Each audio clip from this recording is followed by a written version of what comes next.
ओम शांति।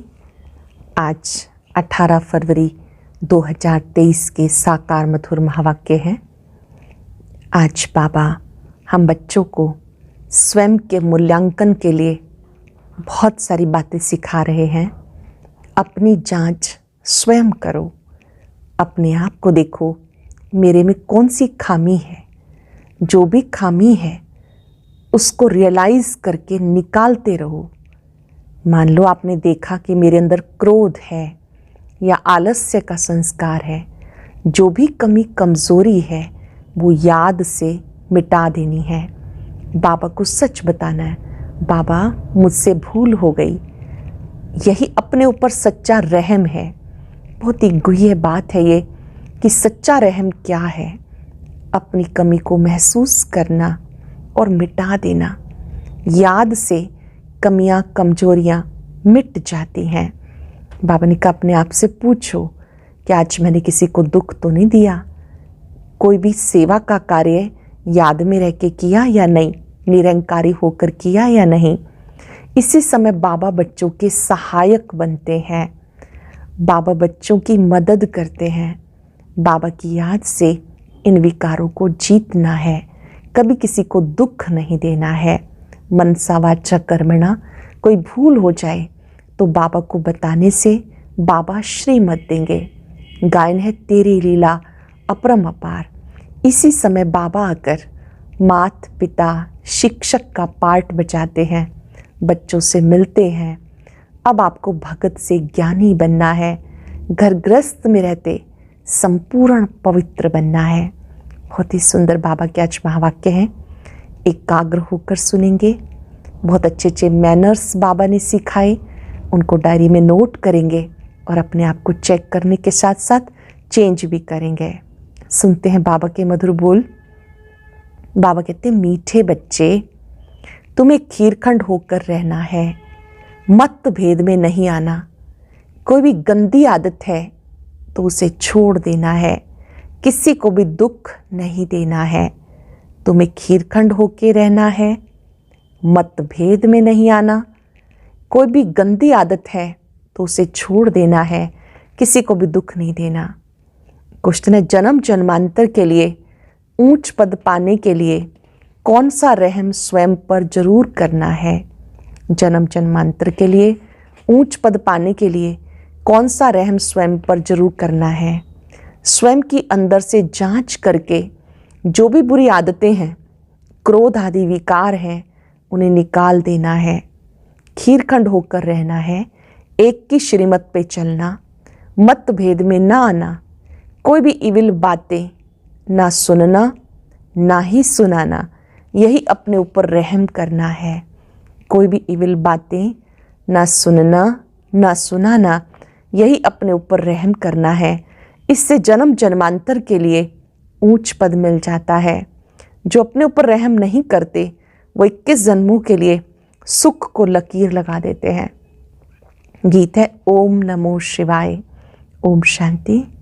शिव बाबा की महिमा बच्चों ने सुनी। ये महिमा कौन करते हैं, कौन जानते हैं? सिर्फ ब्राह्मण कुलभूषण अर्थात नई मनुष्य सृष्टि की संप्रदाय, जिन्हें परम पिता परमात्मा ने अपना बनाया या जन्म दिया, वही जानते हैं। क्योंकि पहले पहले सृष्टि में वही ब्रह्मा द्वारा जन्म लेते हैं। जैसे तुमने पहले पहले जन्म लिया परम पिता परमात्मा से, वो है सभी का सहायक, सारी दुनिया का सहायक, सभी दुख दूर करने वाला। मनुष्य बहुत दुखी हैं क्योंकि अभी है कलयुग का अंत, तो सभी का सहायक बनते हैं। फिर भी अक्षर है ना, आम और खास, तो खास भारत का है। उसमें भी खास जो बहुत जन्मों के अंत के जन्म में आकर मिलते हैं, अर्थात जो पहले पहले सृष्टि पर आते हैं। तुम बच्चे जानते हो कैसे सबका सहायक आकर बनते हैं। बाबा कैसे सहायक बनते हैं, ये बात केवल बच्चे जानते हैं जिन्होंने बाबा को पहचाना। बाबा ने कहा भगत भगवान को याद करते हैं लेकिन भगवान को जानते नहीं। जब भगवान को ही नहीं जानते तो भगवान जो नई ब्रह्मा मुख वंशावली रचते हैं उनको भी नहीं जानते। परम पिता परमात्मा आकर पहले पहले ब्राह्मण संप्रदाय रचते हैं, ये किसी को पता नहीं। आदि सनातन देवी देवता धर्म तो है सतयुग में, बाकी संगम युग को भूल गए। क्योंकि गीता के भगवान को द्वापर में ले गए। सतयुग के आदि और कलयुग के अंत के संगम का किसी को पता नहीं, ना गीता के भगवान को जानते हैं। गीता है सभी शास्त्रों की मात पिता। ऐसे नहीं कि सिर्फ भारत के शास्त्रों की मात पिता है, नहीं, जो भी बड़े बड़े शास्त्र आदि सारी दुनिया में हैं उन सभी की मात पिता है। श्रीमद् भगवत गीता सर्व शास्त्र शिरोमणि है, सबकी ही मात पिता है। भगवान वाच, मैं तुम्हें फिर से सहज राजयोग सिखाता हूँ, जिसको फिर गीता नाम दिया। तो अपने को भी कहना पड़ता हम नई गीता सुनाते हैं, पुरानी गीता खंडन की हुई है। ये तो भगवान खुद अपने मुख कमल से बैठ सुनाते। तुम्हारी बुद्धि में परम पिता परमात्मा शिव की याद है। वह स्वर्ग का रचयिता, सबका सहायक। श्री कृष्ण को सबका सहायक नहीं कहेंगे। भगवान सृष्टि का रचयिता एक ही है, श्री कृष्ण स्वयं रचना है, बगीचे का फर्स्ट क्लास फूल है। श्री कृष्ण स्वयं रचना है, बगीचे का फर्स्ट क्लास फूल है। परम पिता परमात्मा को बागवान भी कहते हैं, खिवैया भी कहते हैं। मनुष्य तो समझ ना सके कि वो खिवैया कैसे है। भगवान कैसे आके खिवैया बनते हैं, मनुष्य तो समझ ना सके। बरोबर ऐसा संसार से ले जाकर फिर वह यहाँ नई दुनिया में भेज देते हैं, यहाँ ही फूलों का बगीचा बनाते हैं। सब बच्चे जो भगत बन गए, असल भगवान की संतान थे, उनको माया दुखी बनाती है। भगवान तो है एक, वह सब भक्तों को जरूर सुख देता है। कोई भी किसको सुख देता है तो उसको याद करते हैं। स्त्री पति को, बच्चा बाप को, अथवा दोस्त दोस्त को याद करते हैं। स्त्री पति को, बच्चा बाप को, दोस्त दोस्त को याद करते हैं। जरूर उसने सुख दिया होगा। भाई से भी दोस्त प्यारा होता है क्योंकि सुख देते हैं, तो सुख देने वाले को याद किया जाता है। अब सारी सृष्टि के मनुष्य भगत हैं। मनुष्यों के 84 जन्म गाए हुए हैं। कुत्ते बिल्ली के 84 जन्म नहीं कहेंगे। गाया जाता आत्मा परमात्मा अलग रहे बहुकाल, सुंदर मेला सज रहा जब सतगुरु मिला दलाल। इस समय मेला होता है। परम पिता परमात्मा सब बच्चों के बीच आते हैं। महफिल लगी हुई है। एक होती है सुख की महफिल, दूसरी होती है दुख की। सतयुग में है सुख की महफिल, यहाँ तो दुख ही कहेंगे। कोई मरते हैं तो भी दुख की महफिल लग जाती है। कोई बड़ा आदमी मरता है तो शोक में झंडा नीचे कर देते हैं, तो दुख की महफिल हुई ना। भगत बहुत दुखी होते हैं तो भगवान को याद करते हैं, परंतु उनको जानते बिल्कुल नहीं। कहते भी उसने पैदा किया, आखिरी भी उनको जानेंगे या नहीं। अंत में गायन करते हैं, हे भगवान तेरी लीला अपरम अपार, महिमा गाई हुई है। जानते हो बाप नहीं होता तो सृष्टि चक्र का राज कौन समझाता, कौन हमें चक्रवर्ती बनाता। अब संगम पर तुम सदा के लिए दुख से छूटने का प्रयत्न कर रहे हो। संगम पर सदा दुख से छूटने का प्रयत्न कर रहे हो। संगम में कोई बड़ा नहीं, अपना ये नया जन्म है, छोटा सा युग है। हम बच्चों के पुरुषार्थ के लिए बड़ा इम्तहान है। इसकी सब्जेक्ट सब इम्तहानों से न्यारी है। 5 विकारों पर जीत पानी है। बहुत मनुष्य कहते हैं पवित्र रहना तो असंभव है। ग्रस्त व्यवहार में रहते गाया हुआ है माया को जीतना बड़ा मुश्किल है। समझते हैं ऐसा उस्ताद तो मिल ना सके। सन्यासी भी घर बार छोड़ने बगैर पवित्र रह नहीं सकते। तो बाबा इस माया पर जीत पाने की युक्ति बताते हैं, जैसे कल्प पहले सिखाई थी।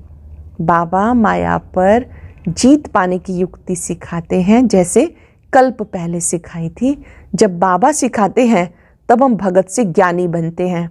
इसको ही भारत का प्राचीन ज्ञान और योग कहा जाता है। इसको दुनिया में कोई भी नहीं जानते। बाबा समझाते ये ज्ञान प्रायलोप हो जाता है और देवता धर्म भी लोप हो जाता है। ड्रामा में ही ऐसा है, जब प्रायलोप हो, सृष्टि दुखी हो, तब भगवान आकर फिर से स्थापन करे। ये भी किसी को पता नहीं कलयुग क्या युग कब पूरी होती है। तुम ही बाप को और ड्रामा के आदि मध्यंत को जानते हो। देखने में कितने साधारण हो, कुब्जाएं, अहिल्याएं, परंतु ये नॉलेज कितनी ऊंची है। अपने सारे 84 के चक्र को तुम जानते हो। थोड़ा भी कोई याद करे तो अच्छा है, परंतु कोई प्रश्न पूछे और उत्तर देना ना आए तो बोलना चाहिए कि हम अभी पढ़ रहे हैं, हमसे बहुत तीखे हैं, वो आपको अच्छी रीति समझा सकेंगे। अपना अहंकार नहीं रखना चाहिए, कह देना चाहिए हमारी बड़ी बहन जी बहुत तीखी है, आप फिर कोई समय आना तो वो समझाएंगे। समझो कोई ऐसा प्रश्न निकलता है तो तीखी भी उसका उत्तर नहीं दे सकती, तो बोलना चाहिए हम सब पढ़ रहे हैं, अंत तक पढ़ते रहेंगे, गुह्य से गुह्य नॉलेज सुनते रहेंगे। ये पॉइंट अभी हमें समझाई नहीं गई, ये तो ज़रूर है इतना समय जो पढ़ा है ज़रूर अर्जुन वो गुह्य पॉइंट रही हुई है जो सुनाते रहेंगे। स्कूल में भी धीरे धीरे पढ़ाया जाता, ऐसे थोड़ा ही एक ही दिन में सारी नॉलेज मिल जाती है। वैसे यहाँ भी पढ़ाई में, योग लगाने में, आप समान बनाने में समय लगता है। बाप दिन प्रतिदिन सहज करके समझाते हैं, भगवान एक है, उनको ही सब याद करते हैं, भगवान ही हेवन स्थापन करते हैं, तो जरूर देवता बनाने के लिए संगम पर राजयोग सिखाएंगे। तो मैनर्स भी चाहिए। जब पाप खत्म हो तभी विजय माला का दाना बने, जब पाप खत्म हो तब विजय माला का दाना बने। टाइम लगता है, यह सुहावना संगम का मेला समझाना है। सारी दुनिया के मनुष्य भगत हैं, साधना करते हैं भगवान के लिए, परमात्मा आकर सबको वापस ले जाएं। सब साधना करते भगवान के लिए कि वो आएं और वापस ले जाएं, मुक्ति जीवन मुक्ति का ज्ञान दे दें, देवता धर्म की स्थापना करें।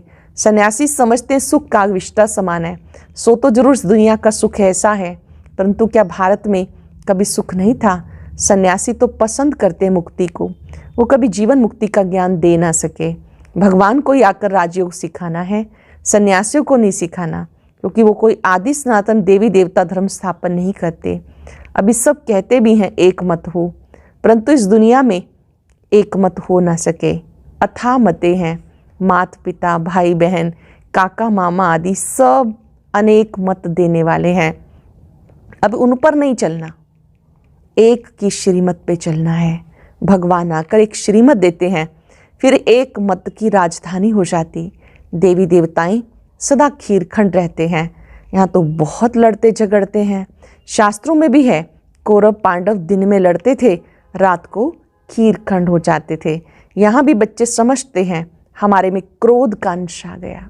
ये स्वयं हमने चार्ट चेक करना है कि मेरा आज का दिन कैसा रहा। कई बच्चे रियलाइज़ करते हैं कि आज क्रोध का अंश आ गया।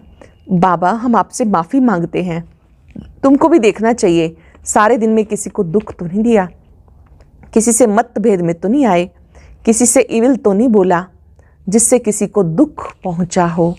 इविल तो कभी नहीं सुनना चाहिए। ऐसा कुछ देखा सुना तो बाबा को बताना चाहिए। बाबा ही बच्चों को सब समझाते हैं, नहीं तो आदत पक्की हो जाए। कोई में कोई भी गंदी आदत है तो छोड़ देनी चाहिए, नहीं तो पद भ्रष्ट हो जाएगा। बादशाही के आगे प्रजा के नौकर चाकर गरीबी कहेंगे ना। ये मजदूर लोग क्या हैं, वहाँ भी मकान बनाने वाले तो होंगे ना। तो बाबा समझाते कभी लून पानी नहीं होना, क्रोध करना बहुत बुरा है, जन्म जन्मांतर के सुख को लकीर लग जाती है। अपने ऊपर रहम करते रहो। ज्ञान मार्ग में मैनर्स बहुत अच्छे चाहिए। 5 भूतों को भगाते रहो, काम क्रोध लोभ मोह अहंकार, इन भूतों को भगाते रहो। बाबा श्रीमत देते क्या करेंगे, बहुत लिखते भी हैं। बाबा हमारा क्रोध छूट गया, बीड़ी पीना गंदी आदतें छूट गई, गोया अपने पर रहम किया ना। अब हेवनली गॉड फादर स्वर्ग का पद प्राप्त कराने के लिए हमें पढ़ा रहे हैं। ऐसा बुद्धि में आता है, ये नशा रहना चाहिए। जितना याद करेंगे उतना खुशी रहेगी। बाबा को जितना याद करेंगे उतना खुशी रहेगी। भले भगवान को सभी जानते हैं, परंतु न जानते भी कल्याण तो सबका होना है। कोई कोई नहीं भी जानते, कल्याण तो उनका भी होना है। सबको ये पता पड़ जाए भगवान आया है तो यहाँ भीड़ मच जाए, चींटियों मिसल आकर इकट्ठे हो जाएं, मिल भी ना सकें। इसलिए बड़े कायदे से ड्रामा बना हुआ है। ड्रामा बहुत अच्छा बना हुआ है, कायदे से बना हुआ है। सबको पता चल जाए तो चींटियों जैसी भीड़ हो जाए, फिर तो पढ़ाई भी कर ना सके। अभी हम प्यार से पढ़ते हैं, देवत्व को पाने के लिए पुरुषार्थ करते हैं। फिर बाबा ने कहा जब इतनी भीड़ हो जाए तो आपका जो अध्ययन का कार्य है ये भी विधिवत नहीं हो सकेगा। अच्छा मीठे मीठे सिक्के लदे बच्चों प्रति माता पिता बाप दादा का याद प्यार गुड मॉर्निंग। रूहानी बाप की रूहानी बच्चों को नमस्ते। रूहानी बच्चों की, रूहानी बाप दादा को नमस्ते, गुड मॉर्निंग, शुक्रिया बाबा, शुक्रिया। धारणा के लिए सार। ज्ञान योग सीख कर भगत से ज्ञानी तो आत्मा बनना है। ग्रस्त व्यवहार में रहते माया को जीतना है। पवित्र जरूर बनना है। ज्ञान मार्ग में बहुत अच्छे मैनर्स धारण करने हैं। बहुत बहुत मीठा निरंकारी बनना है। ज्ञान मार्ग में बहुत अच्छे मैनर्स धारण करने हैं। बहुत बहुत मीठा निरंकारी बनना है। इविल बातें नहीं बोलनी है। मतभेद में नहीं आना है। वरदान है समेटने की शक्ति द्वारा पेटी बिस्तरा बंद करने वाले समय पर एवर रेडी भव। समेटने की शक्ति द्वारा पेटी बिस्तर बंद करने वाले समय पर एवर रेडी भव। एवर रेडी उसे कहा जाता है जो समेटने की शक्ति द्वारा देह देह के संबंध, पदार्थ, संस्कार सबका पेटी बिस्तर बंद करके तैयार हो। इसलिए चित्रों में भी समेटने की शक्ति को पेटी बिस्तरा पैक किया हुआ दिखाते हैं। संकल्प भी ना आए कि अब ये करना है, ये बनना है, अब ये रह गया, सेकंड में तैयार। समय का बुलावा हुआ, एवर रेडी। कोई भी संबंध व पदार्थ याद ना आए। समेटने की शक्ति के द्वारा हमें एवर रेडी रहना है। कोई भी व्यक्ति, पदार्थ और कुछ याद ना आए। बस अब घर जाना है। अटेंशन से सुनेंगे। एवर रेडी उसे कहते हैं जो समेटने की शक्ति द्वारा देह देह के संबंध, पदार्थ सबका पेटी बिस्तरा बंद करके तैयार हो। इसलिए चित्रों में समेटने की शक्ति को पेटी बिस्तरा पैक किया हुआ दिखाते हैं। संकल्प भी ना आए, अब ये करना है, ये बनना है, अब ये रह गया, एक सेकंड में तैयार। समय का बुलावा हुआ, एवर रेडी। कोई भी संबंध व पदार्थ याद ना आए। स्लोगन है परमात्मा के गुणों और शक्तियों को स्वयं में धारण करना ही महान तपस्या है। परमात्मा के गुण और शक्तियों को स्वयं में धारण करना ही महान तपस्या है। आज हम सब याद रखेंगे, मैं एवर रेडी आत्मा हूं। हर पल, हर क्षण मुझे एवर रेडी रहना है। मन बुद्धि को सब तरफ से समेटकर समेटने की शक्ति से एवर रेडी बन जाना है। कोई व्यक्ति, वस्तु, वैभव अपनी ओर ना खींचे।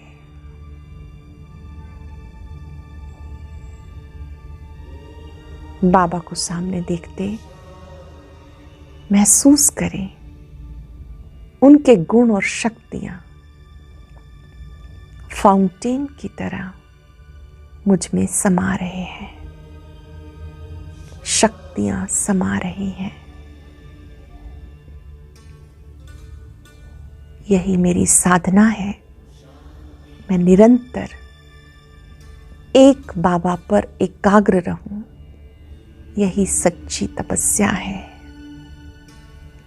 मैं एवर रेडी आत्मा महान तपस्वी हूं। 5 सेकंड बाबा के स्वरूप को देखते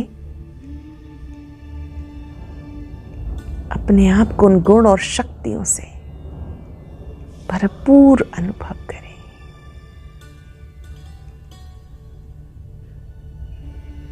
शुक्रिया बाबा, शुक्रिया।